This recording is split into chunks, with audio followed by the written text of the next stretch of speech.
1400 meters, stand by. And away they go. Once again, the favourite did not get the best of breaks. Mutahadi's one off the outside, just roused it out early to try and overcome that little obstacle of the draw. First one to respond right there in the early stages, Rev Rambo. Mutahadi's moving around them. Transluna towards the inside, the purple cap, holding his barrier position there as they jostle for early position. Jaya gains between runners, and Masamat's towards the outside, the white bandages and sheepskin noseband. This stage, Baton's racing about 4.5 lengths off the leaders. Fatso further back, Rookie Rebel gets a few reminders, Olympic Bolts towards the inside. Rev Rambo settles into his stride, Mutahadi gets up to race second. Trans Luna at the panels is racing away third at the 600 pole. Jay again gets a reminder or two. Baton, Masamat's looking to get a little bit closer towards the outside. Fatso, then comes Olympic Bolt further back in the running east of Cork. Top of the lane, Mutahadi given his marching orders, but Trans Luna goes with him down the inside. Trans Luna, Mutahadi's down the centre of the course. Baton tries to come forward. Mutahadi now gets on a half a length. Trans Luna's along the inside, looking to run on Baton, but it's Mutahadi in command. He's a tighter and sharper horse today, and Mutahadi destroys them by 2.5. Transluna second, then came Baton, east of Cork further back in the running, and then came Fatso.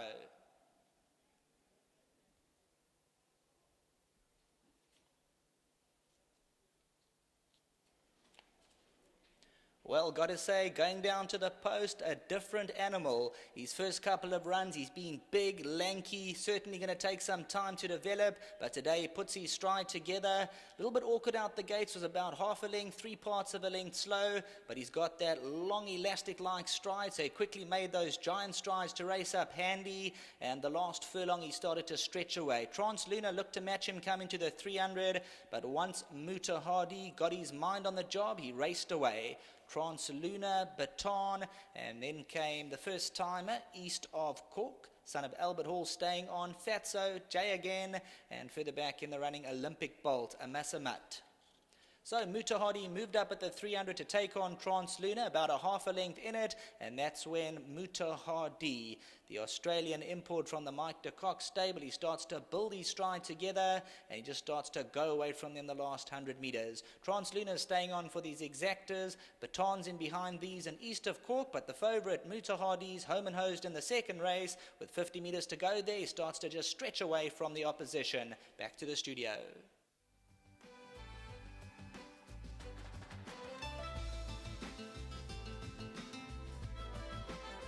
Number 6, Mutahadi.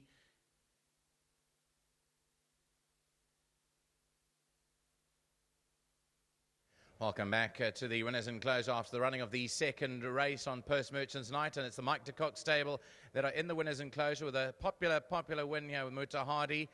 Nathan, you were pretty bullish about it. I mean, you had well represented in the race, and he had the form behind him too, behind that good horse of yours, Forest Waltz too. So. A bit slow at the gates. Were you at any stage concerned? Look, he's always a bit sluggish, but his work's been very good at home. I thought twice he's been beaten by 2 good horses that one of my brothers liked the lights as well. Yeah.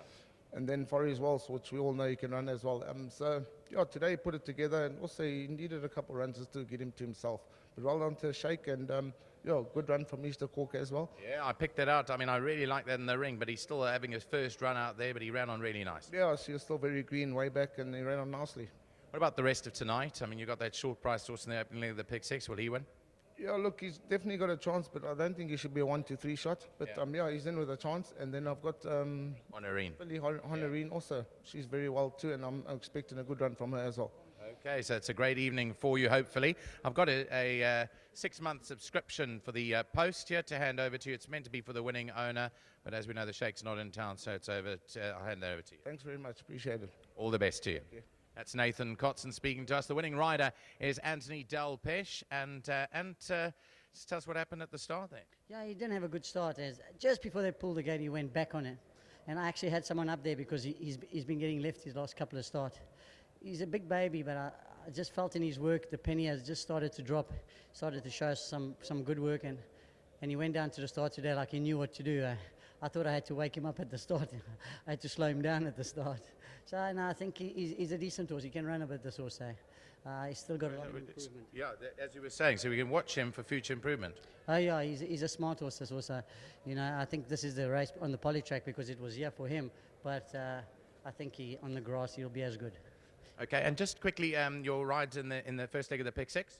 My next best ride is the 4th race. He's a small horse. He ran a good race last time. I didn't think he could win. I expect him to run a good race, and if he handles this track, he'll be hard to beat. Thanks very much, Ant, and all the best for the rest of this evening. Thanks so much, and thank you to my sponsor, Aventure. Okay, I'm going to cut this short because all of a sudden I've got a bloody nose from nowhere, so apologies for that. And that was the running of race 2.